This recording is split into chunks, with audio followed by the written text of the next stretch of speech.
Para mim foi surpreendente que com a crise financeira do ano passado tenha surgido tanto dinheiro para salvar as instituições financeiras. Tem gente que fala na casa dos 8 trilhões de dólares. Né?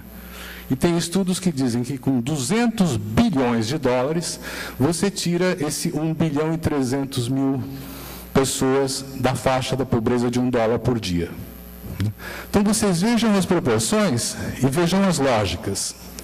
E é por isso que me parece que talvez seja bastante interessante pensar em uma Declaração Universal dos Direitos da Cidadania, um novo pacto internacional, igual, semelhante à Declaração dos Direitos do Homem, que possa afirmar direitos universais, tanto para os africanos, como para os asiáticos, como os latino-americanos e tudo mais, a partir do qual os países vão subscrevendo e se comprometendo. E esse eu penso que é fundamentalmente uma tarefa da sociedade civil nesse momento, né? Levar para o sistema das Nações Unidas uma pressão e um processo para constituir esse novo acordo, esse novo pacto civilizatório de que nós precisamos. Obrigado.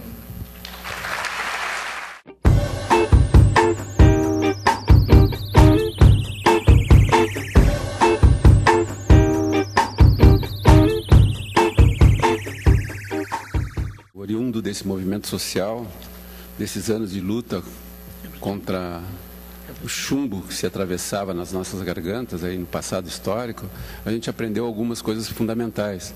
A necessidade de unir as pessoas em projetos comuns. E o que hoje a gente vê é as pessoas muito pulverizadas. E eu acho que isso está intimamente ligado a essa agenda de interesses puxados, né, como o professor coloca, né, oriundos do Banco Mundial, do Fundo Monetário Internacional, né, que de uma certa forma trágica nos mantém divididos e não num projeto comum. Então, eu acho fundamental a gente pensar em ser protagonista da história e não ser um mero coadjuvante dentro da sociedade de espetáculo, protagonista da história. Então, em termos de protagonismo da história, eu acho fundamental que as pessoas se apropriem das informações e que vão muito além dessas informações.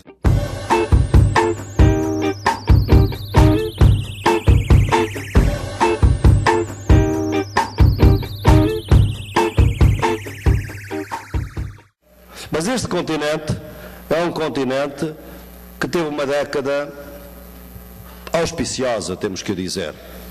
É um continente de consolidações democráticas, é um continente que está hoje na vanguarda da luta anti-imperialista em relação aos Estados Unidos, que tentou afirmar finalmente uma ideia que vem de um grande intelectual latino-americano, cubano do princípio do século passado, José Martí, que tinha a ideia que era preciso criar uma Nuestra América, uma América nossa, que não era a América Yankee. Levou realmente um século até que hoje houvesse uma ideia de que a América Latina não é um quintal dos Estados Unidos. E isto hoje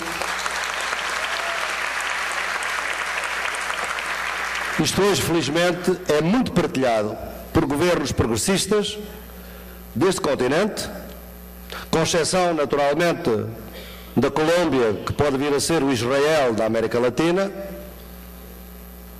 com outros governos conservadores, mas que entre o grupo progressista, que é neste momento maioritário, nós podemos dizer que, nas suas múltiplas diferenças que existem entre eles, e depois no debate podemos discuti-las, há realmente esta grande convicção.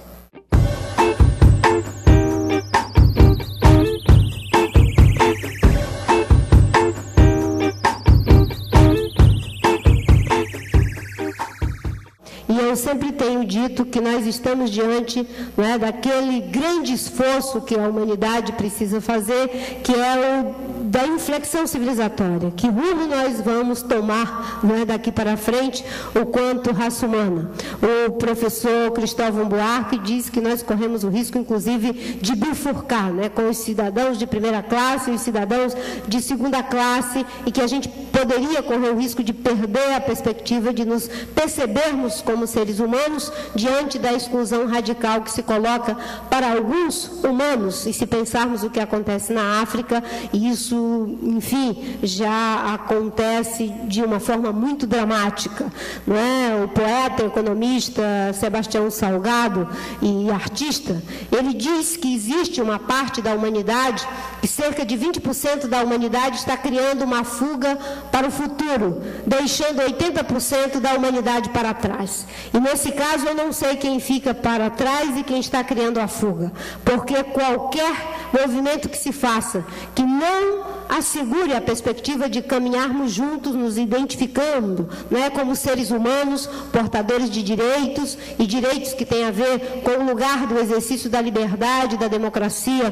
como também colocou o professor Boaventura, então acho que não há lugar para onde ir. Há um processo de destruição e de erosão social, cultural, civilizatória que não nos interessa.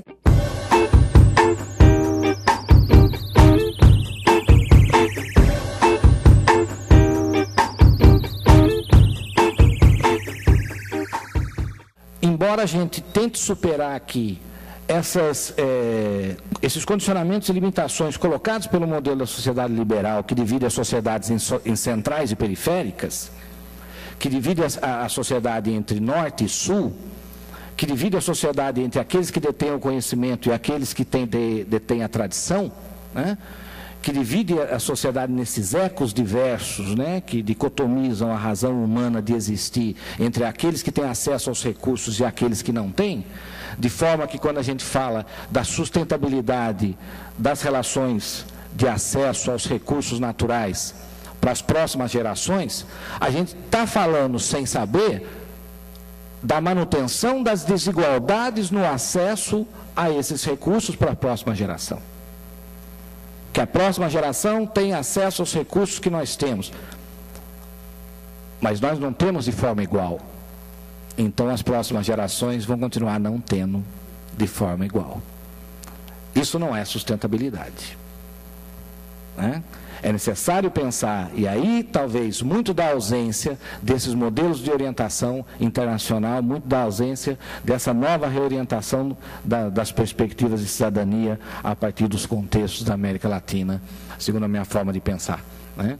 É que se reivindica que esse acesso se dê nos níveis culturalmente aceitáveis, para que as nossas perspectivas de políticas sociais, mesmo quando venham da sociedade civil, como muitas que vêm hoje, não sejam políticas de descarte, não fiquem travestindo a solidariedade como descarte daquilo que não nos interessa mais, e que talvez possa interessar àquele que nunca acessou os recursos como eu acessei, né? Isso não é pensar política social para um outro mundo possível. Isso é pensar um outro mundo possível para as mesmas políticas sociais.